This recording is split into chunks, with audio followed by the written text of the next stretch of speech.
How to cancel Showmax subscription. Hi everyone, welcome to the channel. This is Rose, and without further ado, let's dive right into the video. To cancel Showmax subscription festival, you need to find out Showmax support email. So let's enter into Gmail application. Before that, you can open a browser.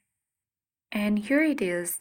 You can easily type in at showmax.com or help@showmax.com. Now you can simply open your Gmail and click Compose at bottom right. Here you will land on the section where you can easily paste the email address in the recipient field. Write an email stating you want to cancel your subscription and then click on the arrow at top right, which is in blue color.